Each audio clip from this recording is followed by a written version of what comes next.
হ্যাঁ নিশ্চয়ই।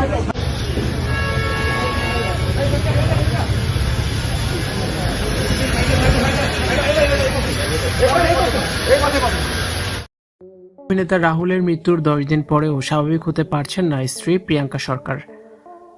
সম্প্রতি সামাজিক যোগাযোগ মাধ্যমে প্রিয়াঙ্কা সরকারের আরেকটি ভিডিও ভাইরাল হয়েছে। যে ভিডিও ক্লিপটিতে অভিনেতা রাহুল বন্দ্যোপাধ্যায়ের মৃত্যুর পর তার সহধর্মিণী প্রিয়াঙ্কা সরকারকে দেখা যাচ্ছে।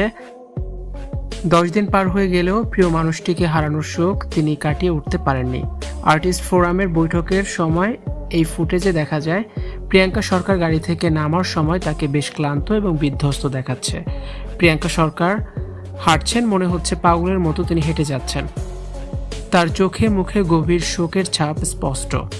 তিনি প্রায় বাকরুদ্ধ অবস্থায় আছেন, কারোর সাথে কথা বলছেন না, হন্তদন্ত হয়ে হাঁটাচলা করছেন। তাকে সাহায্য করার জন্য আশেপাশের লোকজন থাকলেও তিনি নিজের মনে একরকম শূন্য দৃষ্টিতে হাঁটছিলেন, কারো দিকে খেয়াল করছেন না, নিজের মতোই চলছেন। তাকে টেকনিশিয়ান স্টুডিওর ভিতরে প্রবেশ করতে দেখা যায়, যেখানে ফোরামের অন্যান্য সদস্যরা উপস্থিত ছিলেন। রাহুল বন্দ্যোপাধ্যায়ের মৃত্যুর 10 দিন কেটে গেলেও স্বাভাবিক জীবনে ফিরতে পারছেন না প্রিয়াঙ্কা সরকার। 10 দিন কেটে গেছে টলিউড অভিনেতা রাহুল বন্দ্যোপাধ্যায়ের প্রয়াণে, কিন্তু তার স্মৃতি ও বিচ্ছেদ সহ্য করতে পারছেন না অভিনেত্রী প্রিয়াঙ্কা সরকার। সম্প্রতি আর্টিস্ট ফোরামের এক বৈঠকে তার উপস্থিতি সবাইকে শোকাতুর করে তুলেছে।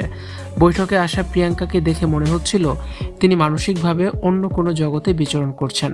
খুব ধীর গতিতে লক্ষ্যহীনভাবে তাকে স্টুডিও প্রাঙ্গণে হাঁটতে দেখা যায়। কোনো সংবাদ মাধ্যমের সাথে কথা বলার মতো অবস্থায় তিনি নেই। তার এমন অস্বাভাবিক নীরবতা যা সহকর্মী এবং শুভাকাঙ্ক্ষীদেরকে ভীষণ উদ্বিগ্ন করেছে। প্রিয়াঙ্কা সরকার যেন এখন পাগলের মতো হাঁটাচলা করছেন।